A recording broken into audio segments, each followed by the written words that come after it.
Welcome back to Gene and Roger Talk Movies. I'm going to give you a spoiler warning today because we are talking about Longlegs, which is currently playing in the theater. As you know, our little show, we spoil the heck out of everything. So if you have any desire...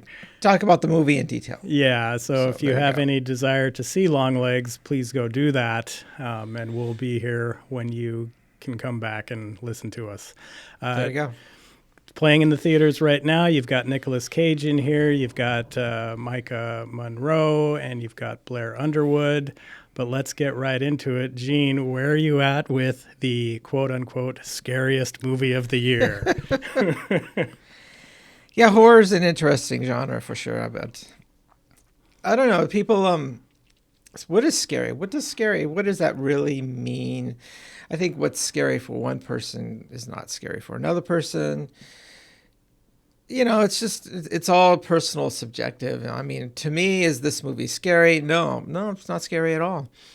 You know, is it a good movie? Yeah. Did I enjoy watching it? Yeah, it's good stuff. You know, it's like Silence of the Lambs. This movie parallels that movie very well. Is Silence of the Lambs scary? No. Is it a good movie? Yeah. It's got a great plot. It's got great characters. You love the characters. You know, are you totally entertained while you're watching the movie? Yes. Yeah, the movie flows right along. The Longlegs definitely has some little problems towards the end for sure.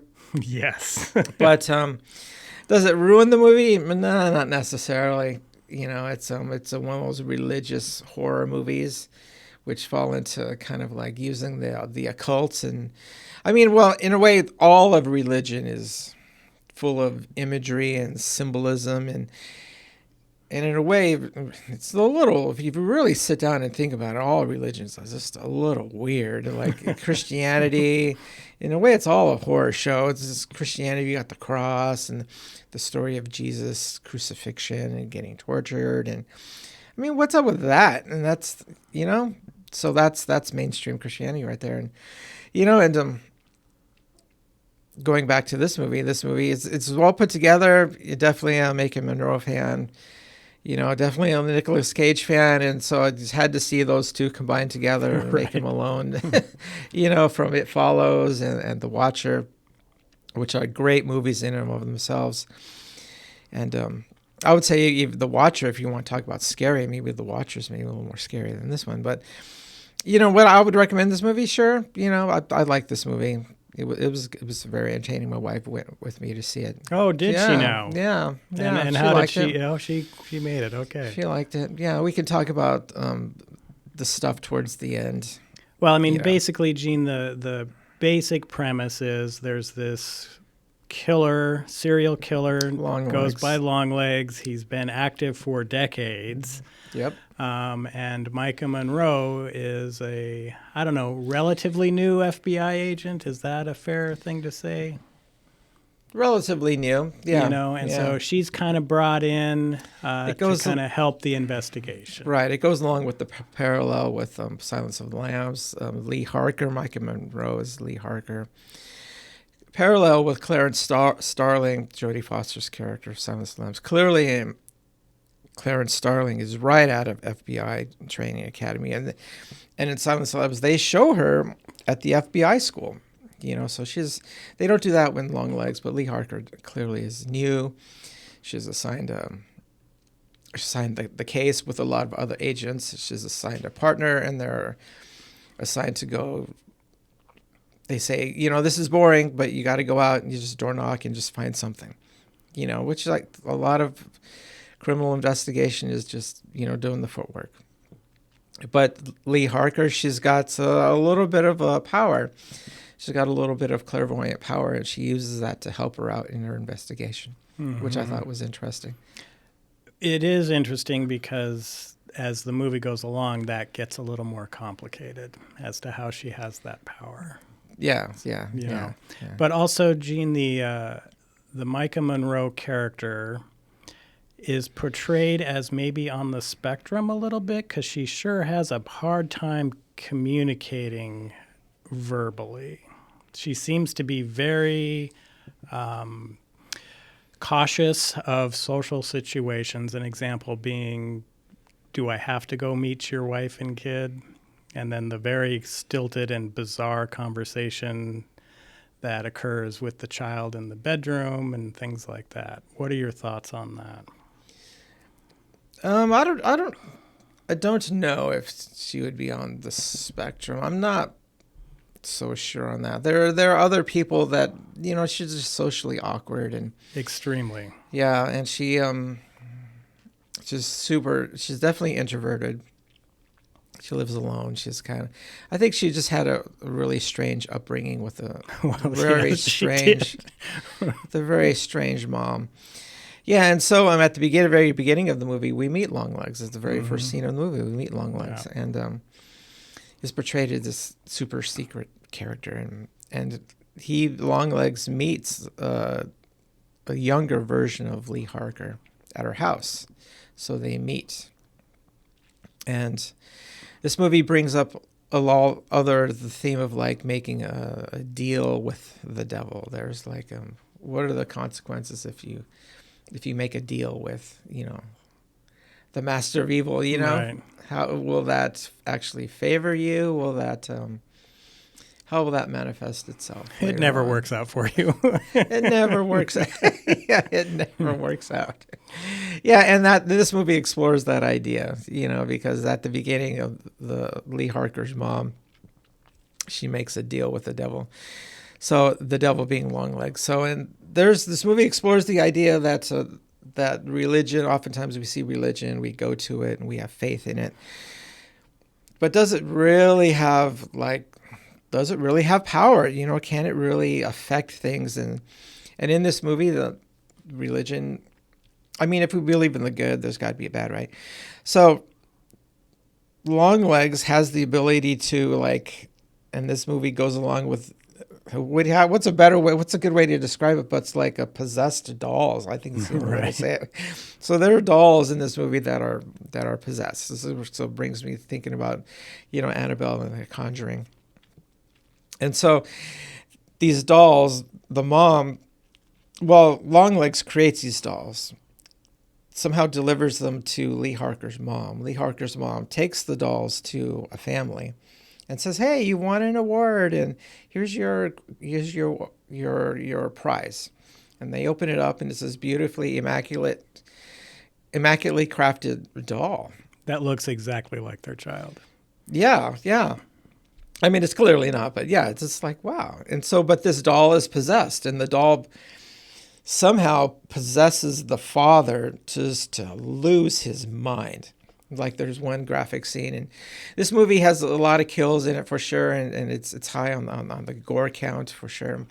It shows this one father with an axe kind of doing in his whole family, his wife especially. So, yeah.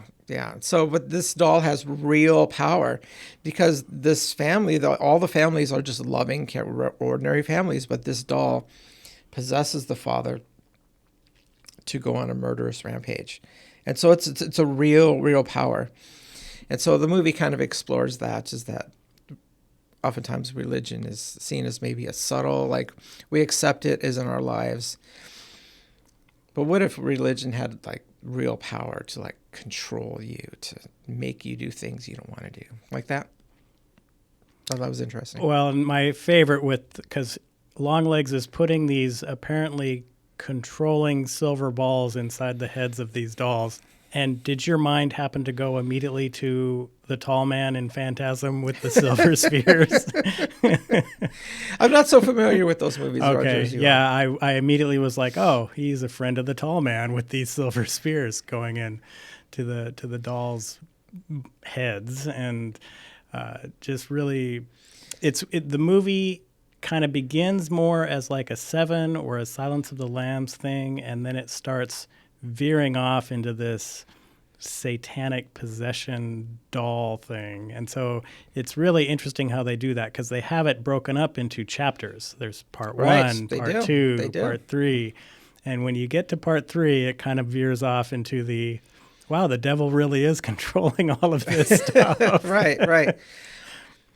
Yeah, it seems like in a way it seems a little bit of a cop-out that that it's so obviously the doll just controls the husband. You know, it would maybe if the movie was maybe a little more subtle, it would have been more on that scary element. But you know, the movie just didn't go really in depth. It's like, well, what's the source of this power? Well, it's the devil, right? But how does this? What's the mechanism? How does that really occur?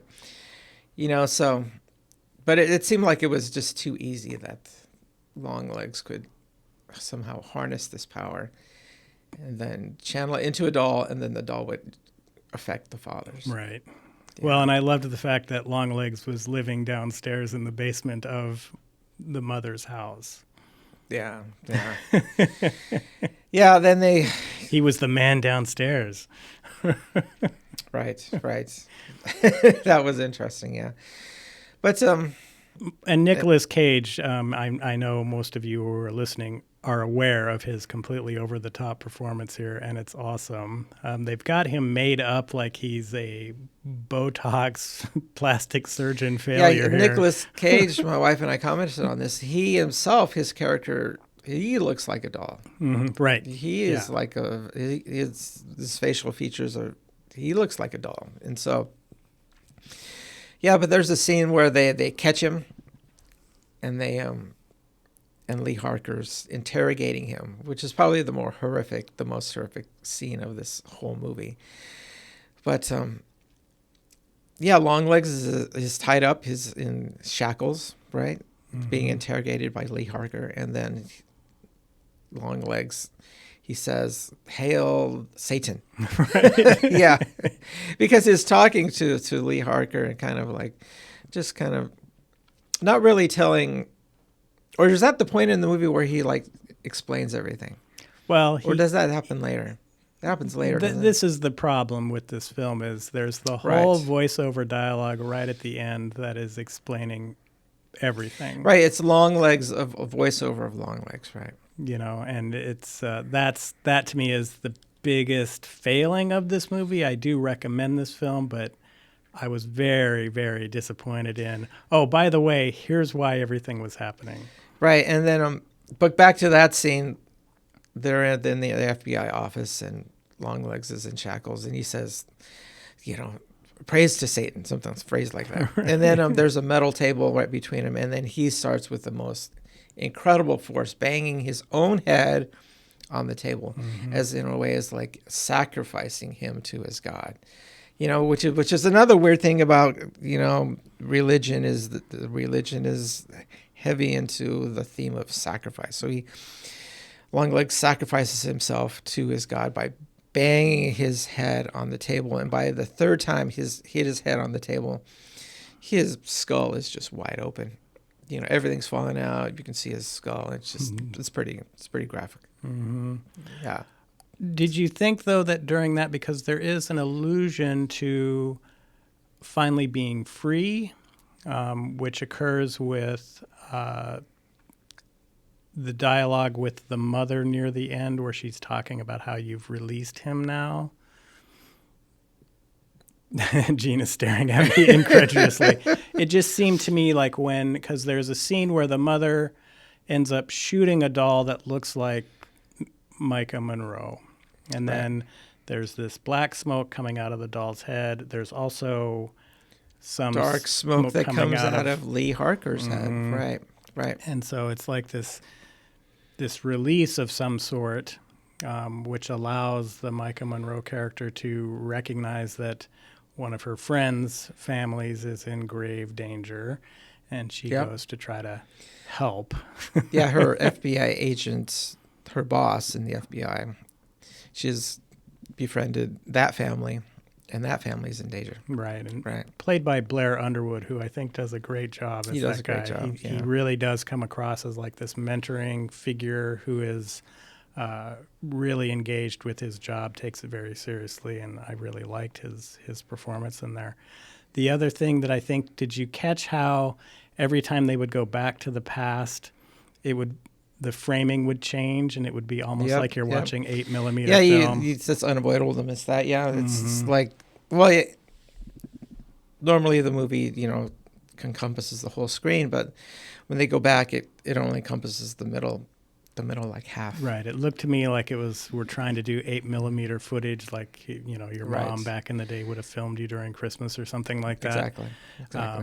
And so that was interesting. I also did can you catch all the presidents' photos they have hanging up to identify what year it is? So you get to see Bill Clinton, you get to see Richard Nixon. It's like, oh, we're in the late 60s or early 70s. Yeah, maybe you think about it. It's like if you work for the FBI, you have to hang a picture of the president, the current president.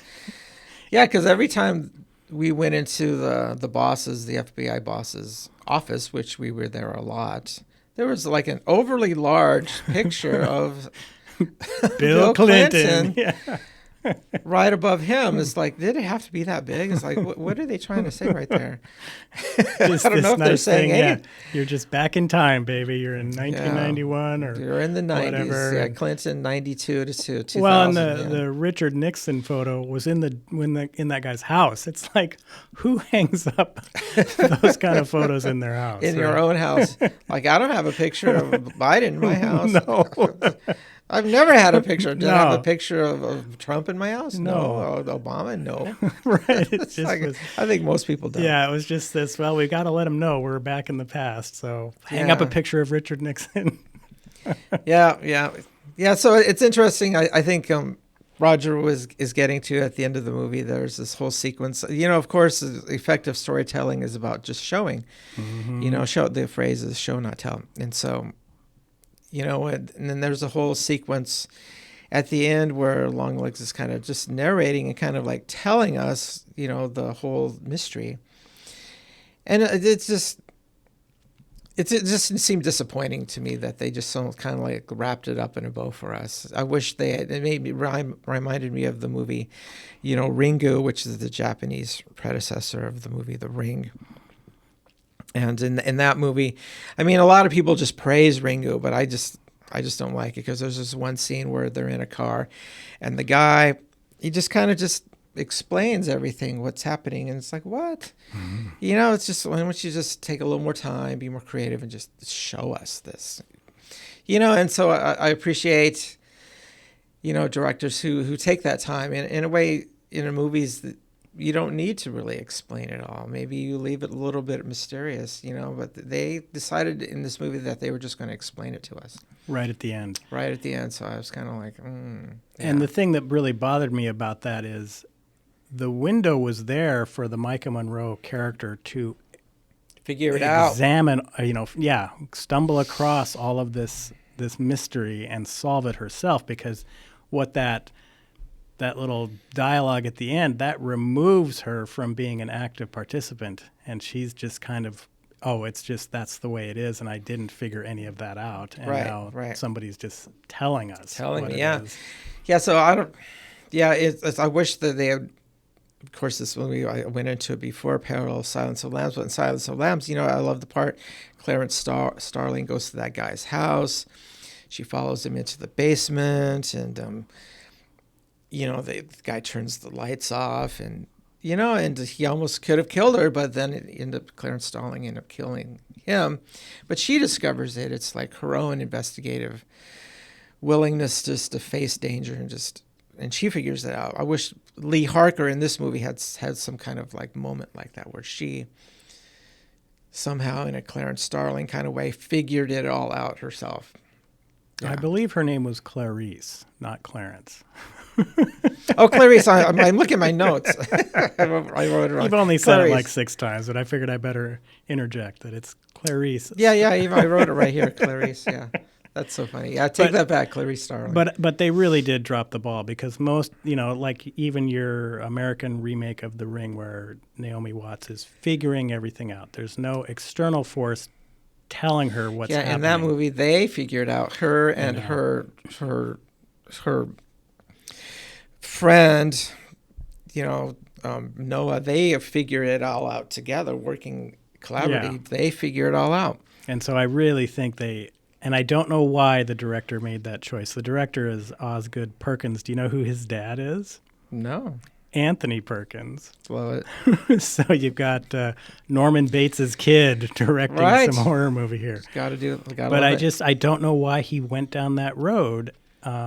because again, the mother of the Maika Munroe character is actively engaged with this whole murder spree. It's in the house. Longlegs lives in the basement of the house. They could have done something there where she uncovers the entire mystery. Right. And then you go to the sequence where the mom is shooting the doll in the head. And it would have been a much better film where she's maybe rushing, oh my God, my mom has my doll and she's going to do this thing to it now. And I'm rushing out there, and you would have had some tension and stuff like that. And you just don't have that really in this movie. Yeah. The director makes a different choice for sure. Yeah. Yeah, but I'm writing a screenplay, and definitely one of the strongest pieces of advice is, you have a great idea, you have your own idea, and you just got to just sell your idea, and people will try to just take away from your idea and try to change it. You should really push through your idea. So clearly, producer director had an idea and he wanted to pursue it, and the companies, let him do it. Yeah. Well, so more power to you. It's like we can disagree, but, he's the guy who made the movie. And so, good for you. And the atmosphere in this film is great. It's dark most of the time. The setting is great. The setting is probably the better parts of this movie is the whole setting. And I love how they do the contraction of the screen and then the elongating of it. Yeah, it's just like you feel you're in that era. It's good stuff. Right. It's very dark. Intentionally, kind of this oppressive darkness as they're trying to uncover this mystery. And that's probably the thing that gets people kind of on edge with this movie is that kind of darkness and nothing. I don't know if there's any, hey, it's a nice daylight scene out there in this entire film. No, it doesn't exist. And so, because even when they are going to the barn, which is like 89 miles away, and they're like, well, let's go. We got to go check this barn out. Well, they show up in the middle of the night, and they've got to have flashlights. Hey, maybe wait until the sun comes up to be looking around in there. Yeah, I don't know. But, welcome to horror films where everything has to happen in the dark. Yeah, exactly. Yeah, so the movie's good. I'd definitely go see it. There's definitely a lot of... Yeah, well, there are lots of movies that got holes in them for sure. So, yeah. But does it eliminate the movie as a good movie, or does it distract or take away from the movie as entertaining? No, it's. I definitely recommend it. It's not one of my favorites. I will probably watch it again when it's on streaming just to see if there's some massive stuff that I missed somehow. Yeah. But it's definitely worth a shot. Is it the scariest movie of the year? I would say no.